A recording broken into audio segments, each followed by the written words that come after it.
Shalom a você que nos assiste, você que está aqui na Haro Tzion. Eu sou o professor Matheus Andona, aqui diretamente de Belo Horizonte, a sinagoga Haro Tzion, Monte Sião, para conduzir, mediante a graça de Deus, um estudo fantástico que vai abençoar muito a sua vida. Esta é a minha oração. Dê uma olhada aqui na tela. Hoje o estudo é para Parashá Tetzaveh. Tetzaveh corresponde a Êxodo 27:20 até 30:10. E o título deste estudo, meu irmão, minha irmã, o anjo que perdoa pecados. O anjo que perdoa pecados, existe algo parecido com isso? Será que tem algum anjo que foi dado o poder de perdoar pecados? Você já ouviu falar de algo assim? Será que a Torá nos ensina algo parecido com isso? Desde o início de Êxodo, onde Moisés nasceu, até o final de Deuteronômio, toda porção tem o nome de Moisés, menos a de hoje, menos a porção Tetzaveh. Toda porção desde Êxodo, capítulo 1, tem o nome de Moisés relatado. Essa porção não tem. Por quê? Porque na porção mais importante, Deus escolhe omitir o nome de Moisés da narrativa. Isso é algo estranho. Isso é algo que chamou a atenção dos rabinos desde a antiguidade. Por que Deus não colocou o nome de Moisés nessa porção? Uma das porções mais importantes da Bíblia, que inaugura a Kehuná, que inaugura o sacerdócio. Moisés era o principal responsável pelo sacerdócio do seu irmão. Ele teria que orar e abençoar o seu irmão. E o nome dele sequer aparece nessa porção. Estranho, né? Então os rabinos ficam só pensando, de meia-noite às 6, né? Como diz meu pai, de meia-noite às 6, eles ficam pensando, mas o que o Eterno quis dizer? Porque eles sabem que a Torá é profética. Eles sabem que a Torá não é um registro de narrativas, não é só um livro de história. A Torá é viva. A Torá, ela contém o caráter de Deus. A Torá, ela contém o Espírito de Deus. A Torá é atemporal. Então os rabinos ficam olhando com os olhos espirituais. Como é que a gente pode descobrir o que o Eterno quis dizer com isso? Que alusões nós podemos ter nessa história, nessa omissão do nome de Moisés, para coisas que não aconteceram ainda, para coisas que vão acontecer. Então, vamos acompanhar aqui na tela o estudo da Parashá Tetzaveh. Pela primeira e única vez, desde que é apresentado no início de Êxodo, o nome Moshe não aparece numa Parashá. Pela primeira vez. Por quê? Sempre a gente tem frases como essa aqui, ó. Qual que é a frase usual? Vocês já cansaram de me ouvir lendo isso em hebraico? Vaedaber Moshe, Vaedaber Adonai el Moshe. E disse o Eterno a Moisés. Toda porção vai ter essa frase ou variantes. Vaedaber Adonai, Vaiomer Adonai. E disse Adonai a Moisés. Mas nessa Parashá é a única vez que não tem o nome dele. Por quê? Está escrito só assim, ó. E você, Veatá Tetzaveh, e você vai ordenar, e você vai chamar, não tem um nome. Propositalmente o Espírito de Deus o quê? Tirou o nome de Moisés da Parashá. Por quê? Então, o que será que Deus quer nos ensinar com esse detalhe? Por que o nome Moisés não aparece nenhuma vez nessa Parashá tão importante que nos ensina o princípio da Kehuná, que nos ensina o princípio do sacerdócio? Meu irmão, quando nós preparamos esses estudos para você, nós lemos, nós buscamos compreender aquilo que o povo de Israel, como o povo de Israel tem interpretado esses textos há séculos. Por que eu faço isso? Porque o apóstolo Paulo diz em Romanos, no capítulo 3, qual é a vantagem do judeu? Qual é a importância do judeu? Qual é a vantagem da circuncisão? Ele mesmo responde, muitas sobre todos os aspectos, porque a eles foram confiados os oráculos de Deus, a voz, a palavra de Deus. Então você não pode se empenhar, se aventurar em destrinchar um texto desse sem fazer uso dessa sabedoria milenar, desse legado tão importante assim para quem teme a Deus. É o legado de Israel. Então, muito antes de você, muito antes do cristianismo surgir, 1.500 anos antes de Yeshua surgir, os judeus já se deparavam com esses textos, já estudavam esses textos. Então, é importante você fazer uso dessa sabedoria. E pesquisando um pouco sobre o que os rabinos falam sobre isso, eu achei vários comentários. E a maioria deles se resume no seguinte, Moisés teve o nome oculto nessa paraxá porque ele mesmo pediu. Eu falei, mas ele mesmo fez o pedido? Se você analisa o pecado do bezerro de ouro, Retraegel, que será na paraxá seguinte, na paraxá Kitissá, você vai ver lá um diálogo entre o Eterno e Moisés muito, muito diferente. Deus quer destruir o povo e quer fazer um novo povo a partir de Moisés, não é? O que Moisés faz? Moisés entra e faz uma petição ao Eterno. Ele fala, não. Se o Senhor destruir o povo, risca o meu nome do livro que escreveste. Então os rabinos analisando isso, disseram, puxa vida, risca o meu nome? Então o Eterno, apesar do Eterno ter, eu vou riscar quem eu achar necessário riscar. Fica tranquilo, o meu anjo vai acompanhar você. Então, apesar de Deus ter não destruído o povo, mas os rabinos falam que a palavra do justo nunca volta vazia. Por isso que o justo tem que prestar atenção no que fala. A palavra do justo jamais volta vazia. E o Eterno leva em consideração. Então, para cumprir o pedido de Moisés, Deus escolheu uma paraxá e ocultou o nome de Moshe. Esse é o comentário mais tradicional. Então, eu vou mostrar para você aqui, olha. Vários comentaristas atestam algo parecido com isso. A tradição midrástica, dos midrashim, conecta a omissão do nome de Moisés com o evento do pecado do bezerro de ouro. Olha o texto aqui, eu vou pôr para vocês, Êxodo 32, 30. No dia seguinte, disse Moisés ao povo, vós cometestes grande pecado. Agora, porém, subirei ao Eterno e porventura farei, diga aqui, por favor, propiciação. Em hebraico, capará. Aqui está o verbo, Rafrá. Vou fazer capará. Vou fazer expiação. Vou conceder para vocês perdão.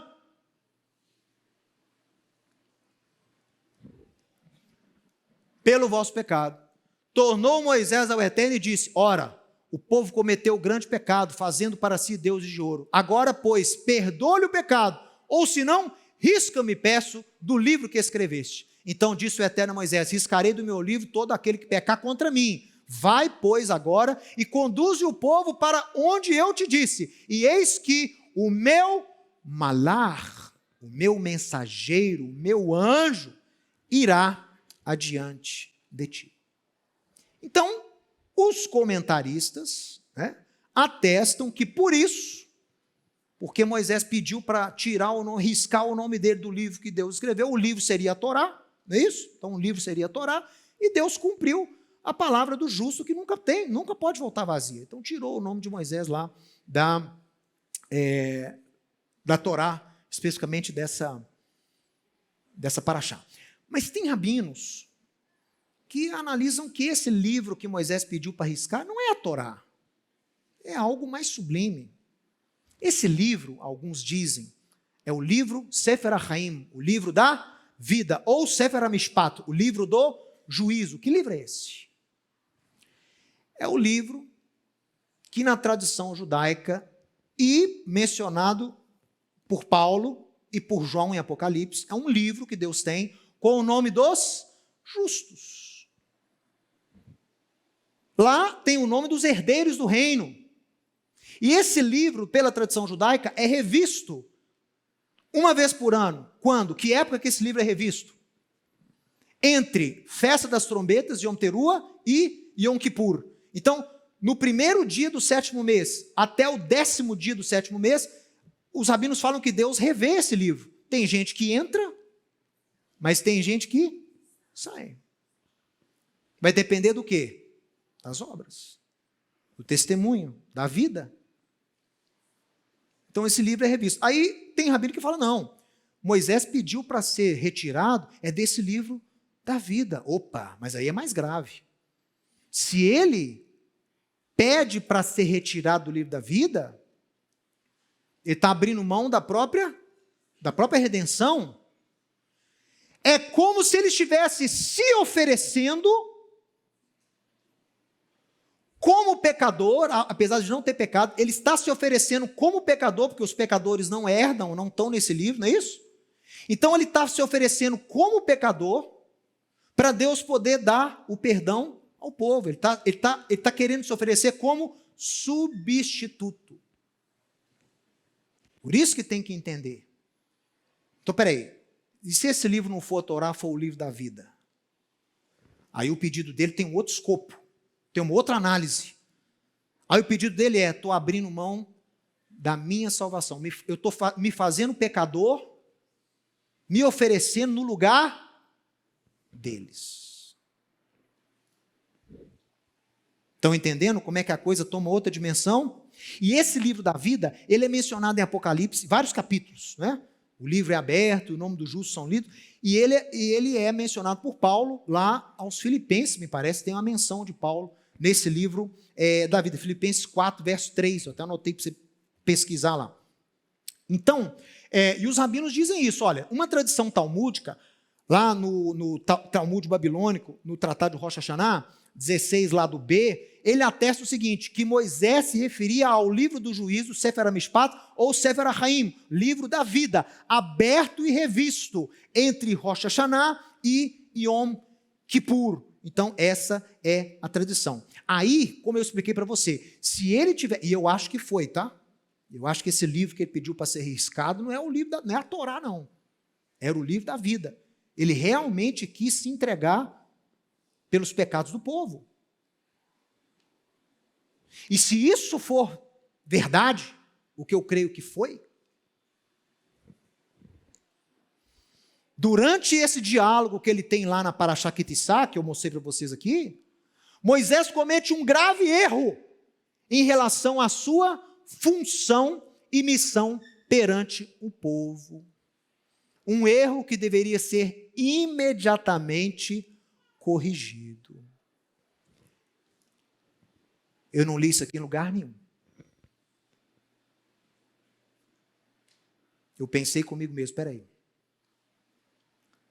Se ele está se oferecendo ali como pecado, como pecador no lugar, como transgressor no lugar do transgressor, como oferta vicária, sabe o que é vicário? Substituto.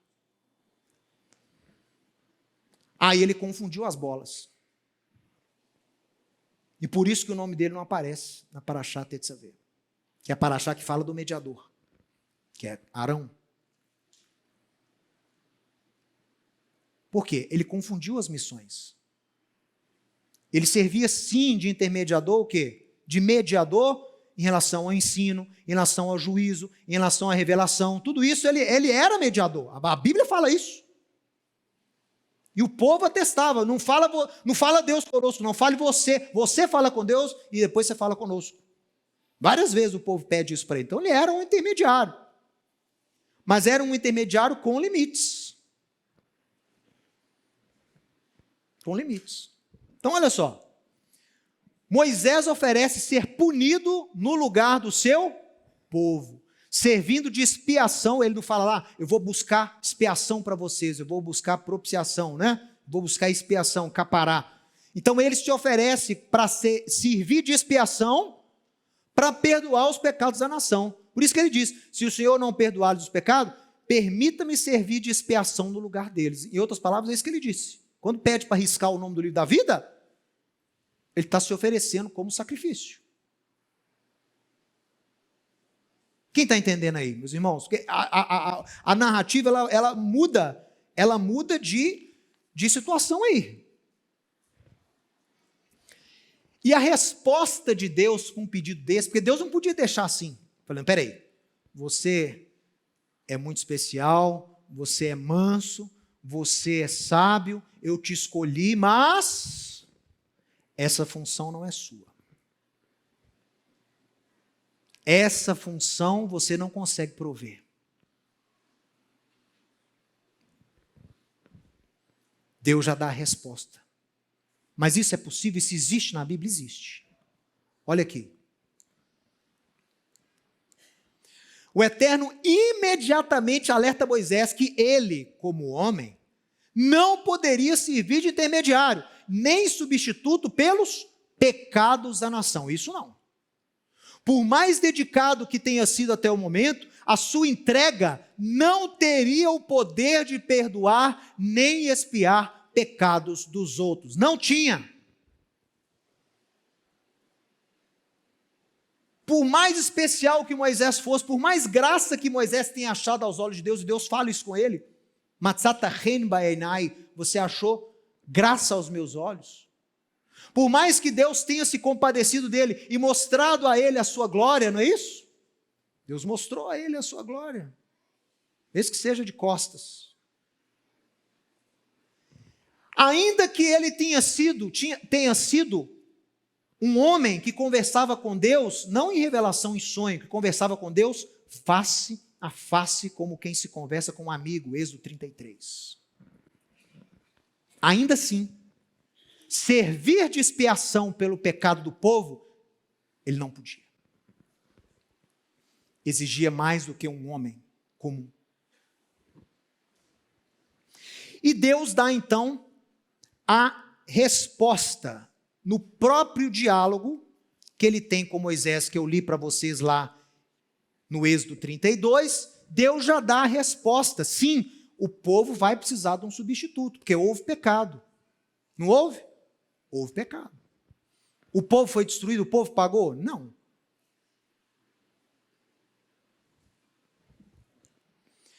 No próprio diálogo, já temos a indicação de quem seria o único ser que teria o poder de servir de intermediário ou substituto pelo povo. O único ser cuja punição serviria para remir e perdoar em lugar dos outros. Quem seria? Está aqui, ó. Eis que o meu anjo irá adiante de ti. Como é que Deus resolve o diálogo? Não preocupa não. Segue com o povo e eu vou enviar o meu anjo adiante de você. Assim Deus resolve o problema. Ou seja, aquela função que ele estava querendo exercer de expiação, de se oferecer no lugar do outro, seria missão o quê? Desse anjo. Eu vou enviar o meu anjo adiante de você. E ele pede isso, né? Depois ele pede, se o Senhor não for à nossa frente, eu não vou. E Deus fala, eu vou enviar o meu anjo, esse anjo aí de novo. É interessante porque Deus fala em várias ocasiões que ele iria adiante do povo. Mas agora ele está falando que esse anjo está indo adiante do povo. Quem é que estava indo adiante do povo? Era Deus ou era o anjo?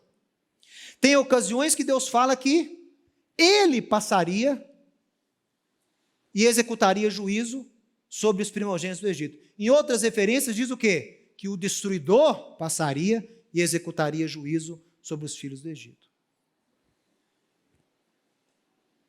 Quem é que tirou o povo judeu, o povo hebreu do Egito? Foi Deus ou foi Moisés? Tem texto que você vai ler que Moisés te retirou o povo do Egito. Tem texto que você vai ler como Êxodo 20, porque o Senhor Deus vos resgatou da casa do Egito, da casa da servidão, com braço forte, mão forte e braço estendido. Quem é que tirou então o povo do Egito? Foi Moisés ou foi Deus? Quem é que ia diante do povo? Era o anjo ou era Deus?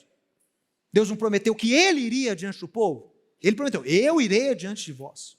Mas agora está falando que é esse anjo que está indo. Quem é que está indo então? E que anjo que é esse? Que tem poder de perdoar.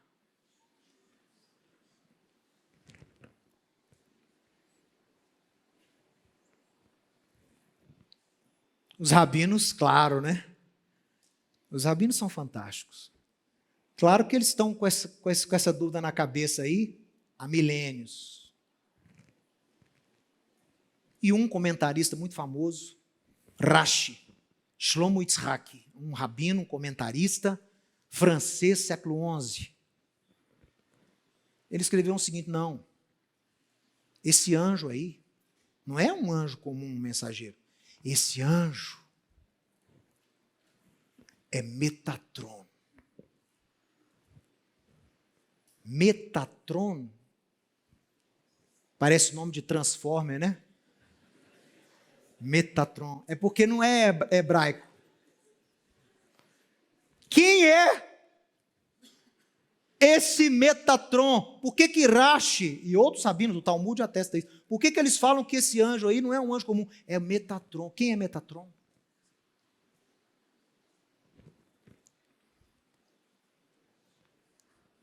Quem é esse mensageiro? Quem é esse representante que tem poder de perdoar pecado? Que pode servir de substituto? Metatron, dizem os rabinos.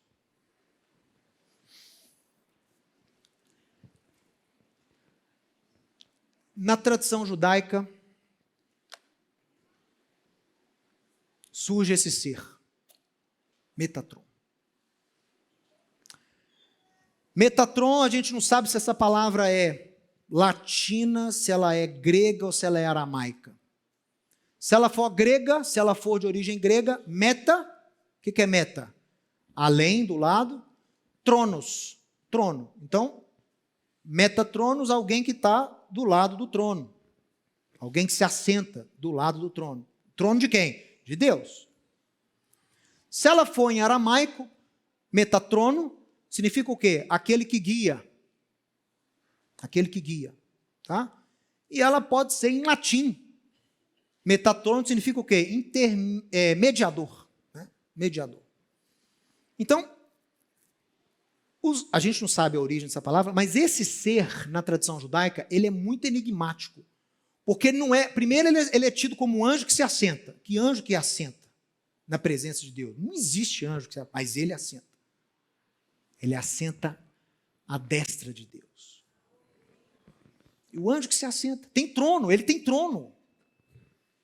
Que anjo é esse? É um anjo cuja a essência, o poder do eterno, o nome do eterno habita nele. Assim dizem os rabinos.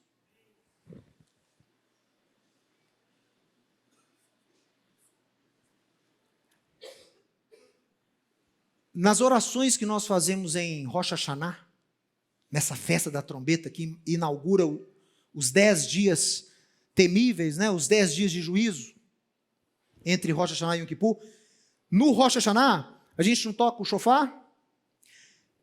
Tem um dos toques no serviço que tem no Marzor. O Marzor é o livro de orações judaico para o Rosh Hashanah e Yom Kippur. No Marzor tem uma parte lá com o toque do shofar. Teruah, Shvarim, Teruah. E entre os toques tem no Ken Yehi Ratzon, que são orações que eles falam entre os toques. E tem uma versão de Marzor que eles agora até tiraram de circulação, mas eu tenho ele lá em casa. Tem um Marzor que tem uma oração lá que é feita no Rosh Hashanah. E eles estão, entre os toques de shofar, eles vão fazer uma oração. Senhor Deus, que o Senhor escute as nossas preces, que o Senhor tenha misericórdia e perdoe as nossas faltas, em nome de Metatron e Yeshua Sarapanim. E aí perguntaram para os rabinos, mas que é esse negócio de Yeshua? Quem é esse Yeshua Sarapanim? Os rabinos não sabem explicar como que aquilo foi parar ali. Não é nome de anjo, Yeshua não é nome de anjo, né? Mas está escrito lá, Yeshua Sarapanim, Yeshua, príncipe das faces. Está ele lá. No período de Yeshua, no período que a gente chama do segundo templo, era muito comum em Israel a teologia chamada dois poderes no céu. Deus é único, Deus é um, mas Deus o quê? Compartilha, expande a sua autoridade, o seu poder, por uma forma menor. E essa forma menor é chamada de segundo poder nos céus. Quase todos os judeus da época tinham essa compreensão. Quem era esse segundo poder nos céus? Eles diziam que era o quê? Era a sabedoria Sófia, né, em grego. A sabedoria, a Chormá, o membra, era a palavra, era o logos, que veio de Deus, que continha a essência de Deus, que atuava no poder e na autoridade de Deus e que servia de mediador entre a criação e o eterno. Nenhum judeu era acusado de idolatria nessa época. Porque era o quê? Era uma força que vinha de Deus, submissa ao próprio Deus. Então não tem idolatria. Mas eram dois poderes. Mateus está inventando isso aí. Não, meu irmão. Sabe de quem que eu aprendi isso? Com um judeu ortodoxo. Professor na Universidade da Califórnia de Berkeley. Esse judeu ortodoxo chama-se Daniel Boyarin. Quem estuda aqui conhece ele. E Daniel Boyarin escreveu claramente isso. Eu quero até, se você me permite, citar aqui. Peguei ontem lá no meu livro, mas deixa eu citar para as pessoas entenderem que esse conceito de dois poderes no céu, né? De uma forma menor do eterno que se relaciona com o homem, é muito comum. Daniel Boyarin escreve sobre João capítulo 1. Ele é ortodoxo, ele não é messiânico, ele é ortodoxo. E ele está escrevendo sobre João capítulo 1. O que é João capítulo 1? É a homilia do Logos, não é? No início era o verbo estava com Deus, e o verbo era Deus. Todas as coisas foram feitas por ele, por intermédio dele, era ela a luz. Então, o Boyarin, o judeu ortodoxo, está analisando esse texto. E ele chega à seguinte conclusão, peraí. No início era a palavra, o Logos, o membra. E a palavra estava com Deus. Ou seja, está fazendo uma alusão à criação, não é? A Gênesis 1. Quem criou o mundo, o universo com Deus? A palavra. Quem andava no jardim na viração do dia? A palavra, não era Deus. Adão fala, e ouvi a tua palavra que caminhava no jardim. É a palavra que caminhava, não era Deus. Então os rabinos falam, essa palavra criou com Deus. Veio de Deus, que a palavra vem de você, não é? E a palavra criou como eterno. Façamos o homem. Quem é que está falando? Com anjo? Não, com alguém que participou da criação efetivamente. Anjo nenhum participou da criação. A palavra participou. E a palavra tinha forma. A palavra não era abstrato. A palavra tinha forma, tinha corpo. Que ela andava.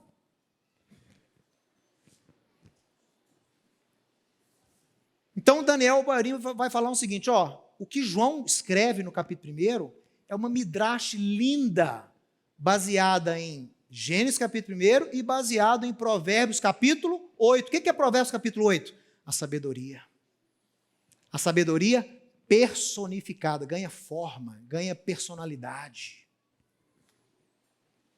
Então, Boyarin fala, o que João está fazendo não é criando doutrina trinitariana, que nem existia isso, né? A trindade só foi surgir no século IV. O que João está escrevendo aqui, ele está usando uma coisa muito comum da época, que é reconhecendo essa palavra que atua com Deus, que atua na autoridade de Deus, que Deus concedeu o poder. Ele se baseia no conhecimento da época para poder falar de quem? De Yeshua.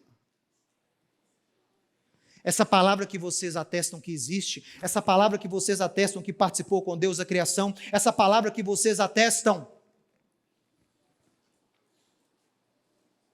que tem forma, essa palavra que vocês atestam que é a luz de Deus, ela ganhou carne e habitou entre nós. Olha o que o Daniel Boyarin escreve no seu livro Borderlines, né? Linhas divisórias, página 92. Nos séculos 1 e 2 da Era Comum, existiam judeus não cristãos, judeus, não messianos, que firmemente defendiam doutrinas teológicas sobre um segundo poder nos céus. geralmente chamado de logos, ou membra, ou sófia, ou metatron, ou Yael. Yael é o nome de um anjo, que também não é um anjo comum, que está escrito naquele Apocalipse de Abraão. Você já ouviu falar desse livro apócrifo? É data do século II, descobriram aí, acho que foi na Sérvia, não sei, um grupo aí de ortodoxo, católico, preservou esse Apocalipse de Abraão, que fala a história de Abraão e fala os dias da redenção. E quem revela para Abraão os preceitos do Eterno, quem se relaciona com Abraão é o Yoel, é esse anjo representante de Deus. Enfim, então, esse segundo poder nos céus, na época, tinha vários nomes: Logos, Membra, Metatron. Na verdade, a grande maioria dos judeus defendia esse posicionamento na época. Olha, meu irmão. O hino joanino do Logos foi inspirado em seu conteúdo e forma pelos hinos sobre a sabedoria personificada, tal como vemos em Provérbios capítulo 8 e Jó capítulo 28. Estou falando isso aqui porque a crença de um segundo poder nos céus não afeta nem a doutrina judaica rabínica, não afeta a doutrina bíblica, não afeta em momento algum o monoteísmo.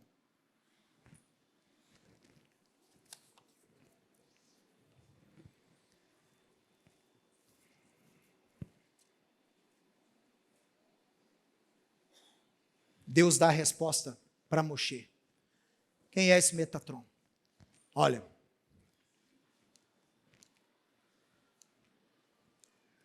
eis que eu envio um anjo adiante de ti. Êxodo 23 agora, tá? Olha a promessa. Eis que envio um anjo adiante de ti, para que te guarde pelo caminho e que te leve ao lugar que tenho preparado. Guarda-te diante dele e ouve, diga, ouve a sua voz. Depois nós vamos ver Deuteronômio 18. E não te rebeles contra ele, porque não perdoará a vossa transgressão, pois nele está o meu... da onde Rashi tirou que é o anjo que carrega o nome de Deus? Não é um anjo comum. É o anjo que carrega o nome de Deus. Mas, se diligentemente lhe ouvires a voz, de novo, hein? Ouvir, e fizeres tudo o que eu disser, não é o que o anjo disser? Ouça o anjo e vocês vão estar cumprindo tudo aquilo que eu digo. Mas o que é isso? Porque o anjo fala pela boca de Deus. Esse anjo aí que carrega o nome de Deus fala aquilo que Deus lhe dá para falar. Então quem o ouve está ouvindo, na verdade, quem o enviou. Quem o obedece está obedecendo, na verdade, quem o enviou. Quem o honra está honrando, na verdade, quem o enviou. O representante é igual ao representado na função de representante. Não tem diferença. O representante é igual ao representado na missão de representar. Não há diferença.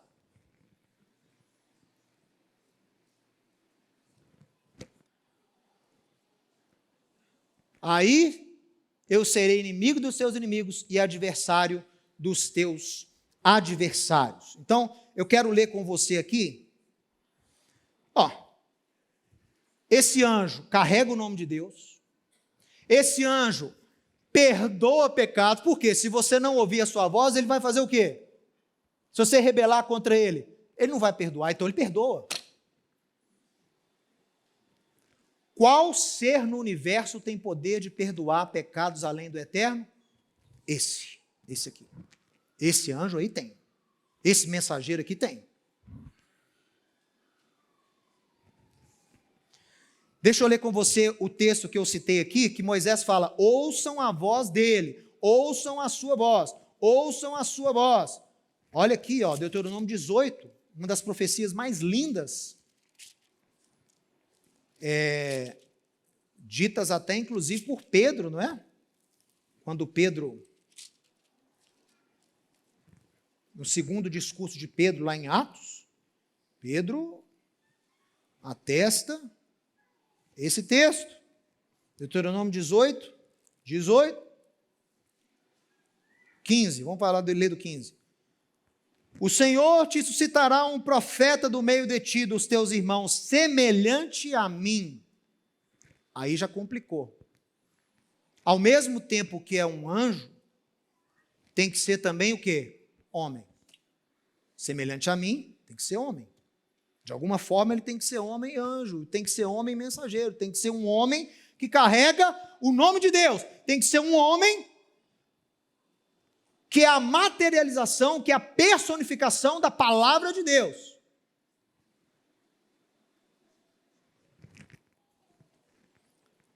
Segundo tudo que pedisse ao Senhor teu Deus em Horebe, quando reunido o povo. Verso 18. Suscitar-lhes-ei um profeta do meio de seus irmãos. Do meio dos irmãos, então ele é judeu. Tem que ser judeu.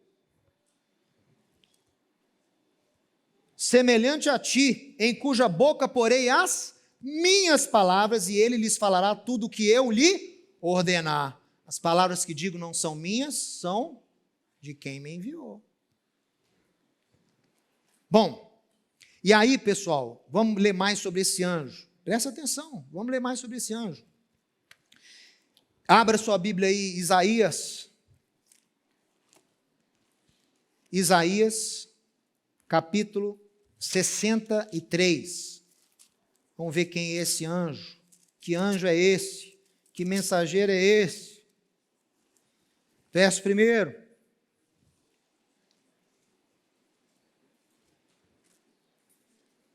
Deixa eu ler aqui o primeiro e o verso. Deixa eu ler aqui a partir do primeiro. Quem é este que vem de Edom? Opa, aí o sino já tocou. Oi! Já começou a tocar. Para quem estuda, para quem conhece um pouquinho, quem é este que vem de Edom? Edom é o que na tradição judaica? Roma. Quem é este que vem de Edom? De Bosra, com as vestes de vivas cores, que é glorioso em sua vestidura, que marcha na plenitude da sua força? Sou eu que falo em justiça, poderoso para salvar. Esse que vem em nome de Deus. E tem poder de salvar. Porque está vermelho o traje e as suas vestes, como aquele que pisa as uvas no lagar? Olha isso, pessoal. Verso 8. Porque ele dizia: certamente eles são o meu povo, filhos que não mentirão, e se lhes tornou o seu Salvador. Em toda a angústia deles foi ele angustiado, e o anjo da sua presença os salvou. Pelo seu amor e pela sua compaixão, ele os remiu, os tomou e os conduziu todos os dias da antiguidade.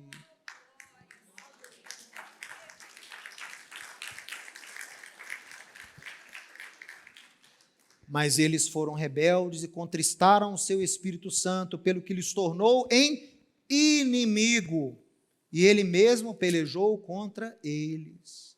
Então o povo se lembrou dos dias antigos de Moisés e disse: onde está aquele que fez subir do mar o pastor do seu rebanho? Onde está o que pôs nele o Espírito Santo? Quem é que abriu o mar vermelho? Quem é que ia à frente do povo de Israel quando saiu do Egito? O anjo da presença. Esse mesmo aqui, que nos últimos dias virá de Edom. Sabe por que ele virá de Edom? Porque ele vai se lembrar da aliança que Deus tem com os filhos de Israel. Ele vai voltar de lá. Porque ele... E você acha que ele ficou afastado do povo judeu? Não. O texto diz: em todas as suas angústias foi ele também angustiado. Ele sofre junto com o seu povo. Mesmo sendo rejeitado, ele continua unido e sofrendo junto com o seu povo. Aquele cujo braço glorioso ele fez andar à mão direita de Moisés, que fendeu as águas diante dele, criando para si um nome eterno. Aquele que os guiou pelos abismos como o cavalo no deserto, de modo que nunca tropeçaram.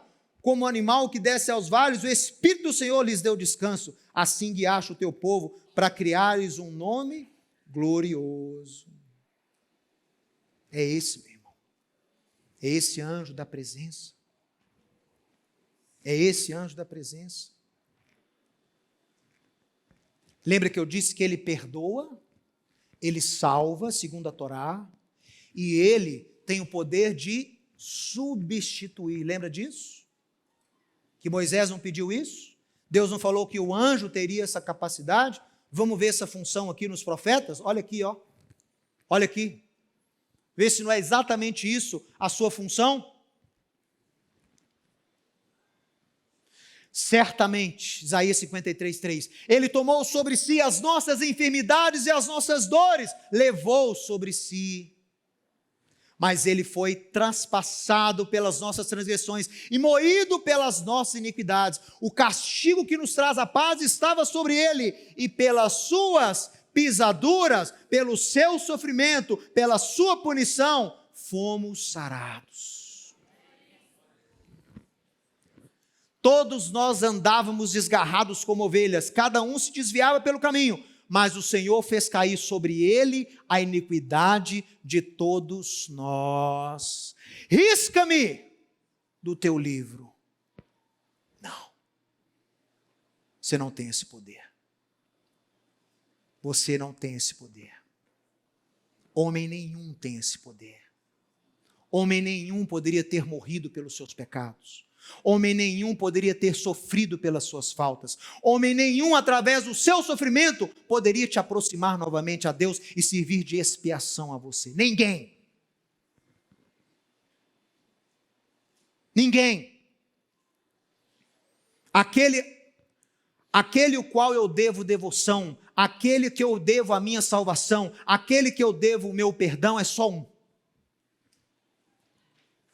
Nenhum outro homem. Eu gosto muito dos rabinos, citei aqui Rashi, anotei coisas para você aqui de Rambam, de Ramban. Estudo muito os rabinos.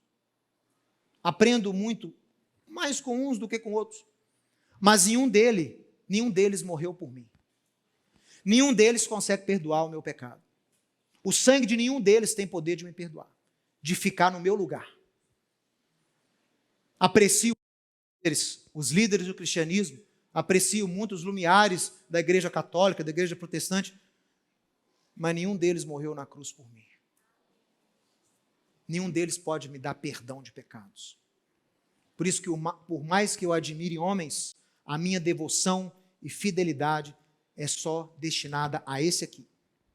Porque esse aqui, os rabinos falam no Tratado de Sanhedrin 98, que ele é chamado de o erudito leproso.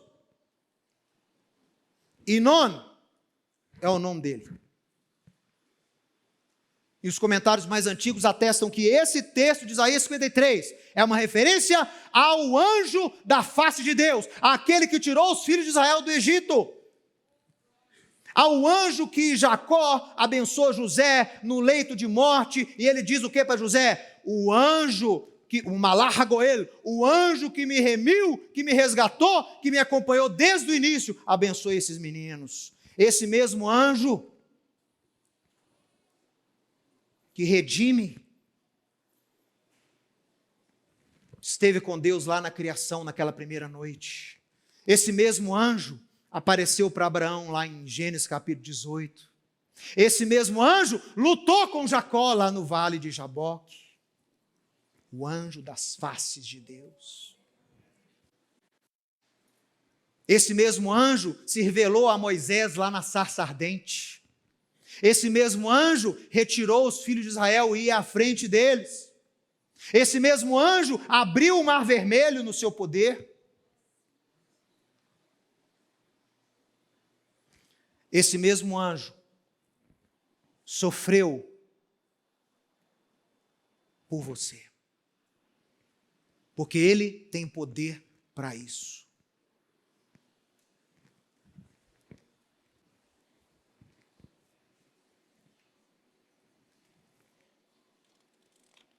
Quem é esse anjo? Quem é esse anjo que Moisés fala, a ele ouvi? Lembra lá que eu li para você 2 vezes? A ele ouvi. Vocês têm que ouvi-lo, têm que ouvi-lo, têm que ouvi-lo. Não deem as costas para ele, não se rebelem contra ele, não entristeçam o seu espírito.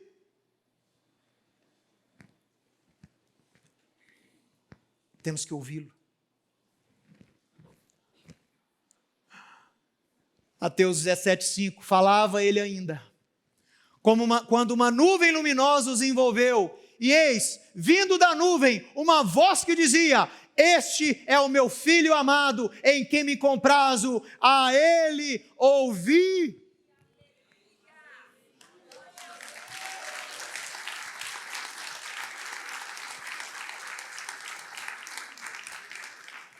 Para qualquer judeu, essas palavras encaixam como um quebra-cabeça certinho.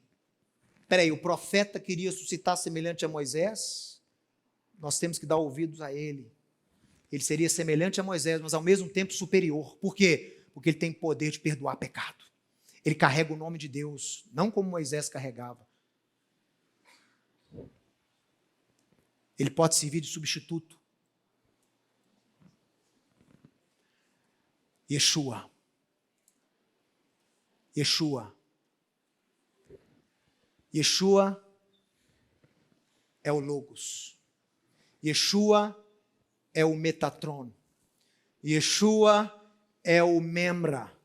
Yeshua é o Sófia. Yeshua é o Davar. Yeshua é o príncipe das faces de Deus, o anjo da sua presença. O que os rabinos da antiguidade chamavam de segundo poder no céu. Yeshua veio de Deus, saiu de Deus, assim como o homem saiu de Yeshua e assim como a mulher saiu do homem. Estão entendendo?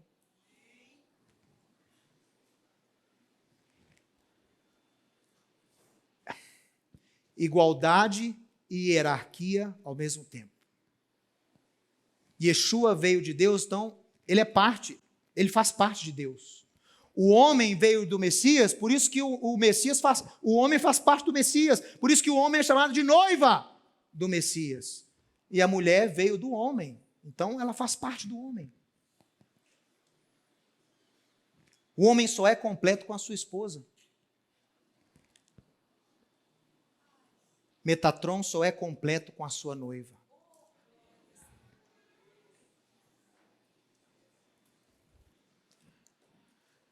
Salmo de Davi, Salmo 110, 1. Disse... Yeshua cita isso aqui, né? Só que o pessoal confundiu aí no hebraico. Olha como é que é no original. Davi escreve: disse Yud-Rei Vav-Rei, o tetragrama, o nome do Eterno, ao meu Adon, ao meu Senhor. Não é Senhor, Senhor. Um é o tetragrama, o outro é Adonai.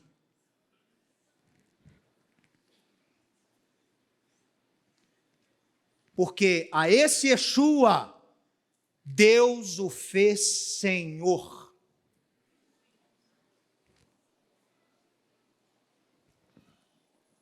O que o Eterno diz para o Senhor de Davi?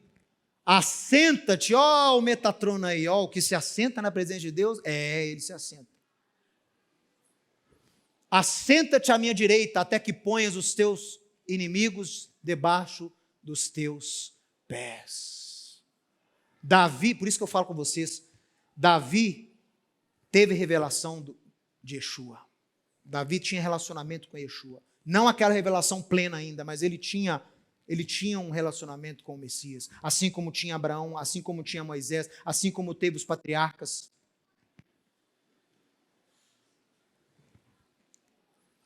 Quem os condenará? É Yeshua HaMashiach quem morreu, ou antes, quem ressuscitou e está à direita de Deus, Metatronos. E também o quê? Se ele intercede, ele é mediador. A mediação de Moisés acabou quando ele morreu. Faz sentido você pedir Moisés para te representar diante de Deus? Não. Isso é iluto, isso é idolatria. Mas tem um que não está morto, que está vivo, e ele ainda está à destra de Deus, e ele tem um trono, e ele intercede por mim e por você. Ele é Yeshua, o Messias, designado a Israel, prometido para remir o mundo.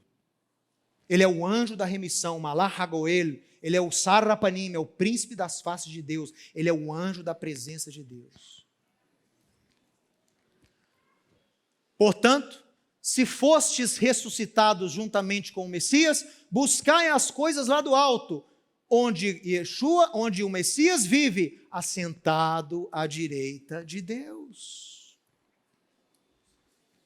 Anjo nenhum pode se assentar na presença de Deus, meu irmão.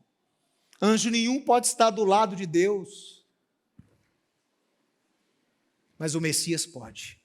Sabe por quê? Porque ele é filho. Ele é filho.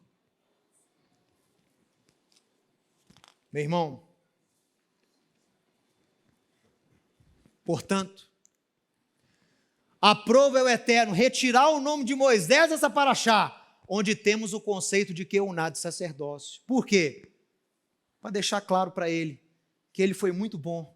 Nós somos gratos a Moshe Rabbeinu, mas mediador, substituto pelos nossos pecados, representante do Eterno, ele não pode ser. Nenhum homem pode ser. Por isso que ele teve o nome riscado dessa paraxá. Como testemunho vivo, que há um só Deus, Criador dos céus e da terra, e um só Senhor. E nele habita corporalmente a plenitude da divindade. Corporalmente. O Eterno não tem corpo, o Messias tem.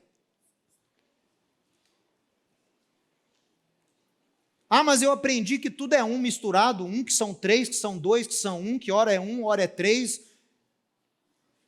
Está tudo errado. Isso aí é ensino de homens. Surgiu só no século IV.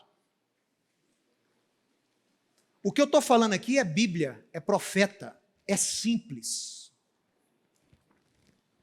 É simples. Então, a palavra, o membra, o davar, o anjo da presença recebe adoração? O que vocês acham? Vocês me respondem.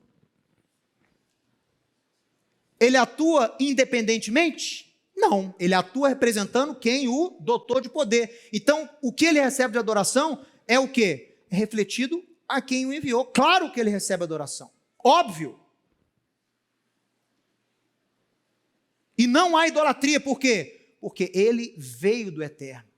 O Eterno o dotou de autoridade para isso. Ele é o representante de Deus perante a criação. Todo o universo foi feito para ele e por ele. Quem adora o Messias, adora o Eterno. Quem honra o Messias, honra o Eterno. Não há idolatria.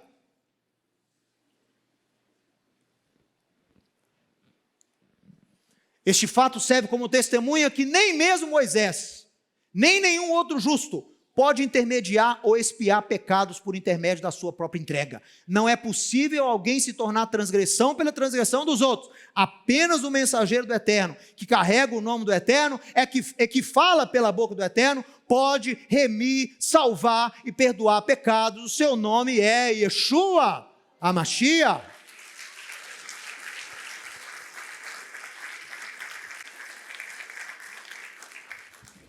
A retirada do nome de Moisés, esta paraxá, é um lembrete. É um lembrete que você nunca se esqueça. Quem é o seu verdadeiro intermediário e o seu verdadeiro mediador.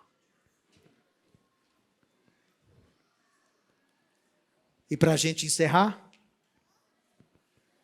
Isaías 42, verso 6. Eu, o Eterno, te chamei em justiça, está falando desse mediador, né? Desse anjo, dessa palavra. Eu te chamei em justiça, tomar-te-ei pela mão e te guardarei e te farei mediador da aliança com o povo judeu e luz para os gentios, para abrires os olhos aos cegos, para tirares da prisão o cativo e do cárcere os que jazem em trevas. Ele é Salvador, por isso que o nome dele em hebraico é Yeshua. O que significa Yeshua em hebraico? Deus é salvação. Vai krashmo Yeshua, que hu Yoshia amor merhatachem. E vai chamar, o anjo fala para José, e vai chamar o menino Yeshua, porque ele o quê? Yoshia, porque ele salvará o seu povo dos seus pecados. Ah, não pode falar Jesus? Pode, mas se você fala Jesus, você vai perder o porquê do nome Yeshua. Yeshua porque ele, Yoshia, salva. Nisso consiste o amor, não em que nós tenhamos amado a Deus, mas em que ele nos amou e enviou o seu Filho como propiciação pelos nossos pecados. Nenhum rabino, nenhum padre, nenhum pastor, por mais eficaz e brilhante que tenha sido, nenhum deles pode servir de propiciação para os nossos pecados. Você entende como receber Yeshua como Messias por Israel é necessidade? Não é comodidade, não é necessidade.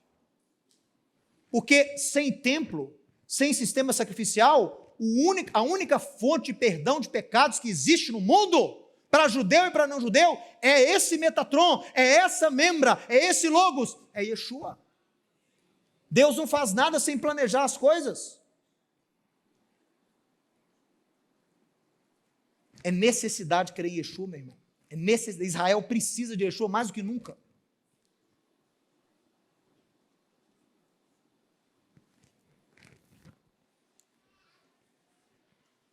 E esse é um texto que eu gosto muito. Diz o seguinte, porquanto você pode dizer comigo? Um só Deus. Há essa frase dezenas de vezes no Novo Testamento, essa expressão. Não tem conversa. É um só Deus. Não são dois. E não adianta nem fazer isso aqui para mim. É pior ainda. Há um só Deus. Por definição, quem crê em mais de um Deus é politeísta. Você não é monoteísta. Para não haver politeísmo, tem que ter o quê? Hierarquia. Por isso que Paulo ensina, há um só Deus. E um só mediador entre Deus e os homens. Quem é? Mashiach Yeshua, homem, o qual a si mesmo se deu, resgate, em Goel, em resgate, por todos. Testemunho que se deve prestar em tempos oportunos. Posso falar para você? 2000 anos depois que esse texto foi escrito? O tempo é agora. O tempo é agora. Você tem que anunciar isso aqui a todo pulmão, com toda a força. Porque Israel precisa desse Messias. O mundo precisa desse Messias. A igreja precisa desse Messias.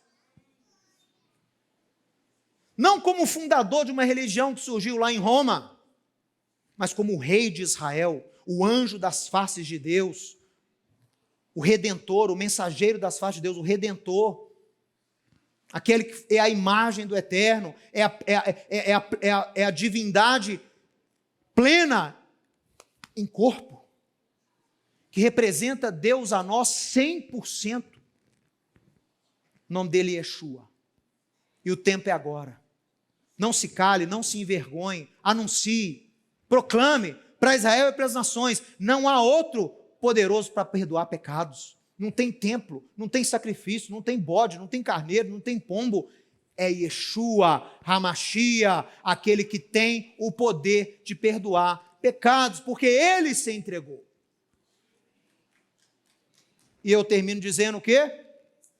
Como sempre, restauração já, em nome de Yeshua. Amém e amém. Se você gostou e foi abençoado com esse estudo, inscreva-se em nosso canal do YouTube. Considere também ser um mantenedor do trabalho do Ensinando de Sião no Brasil, Israel e no mundo. Doações e contribuições podem ser feitas através do link na descrição desse vídeo. Um grande abraço e Shalom, Shalom.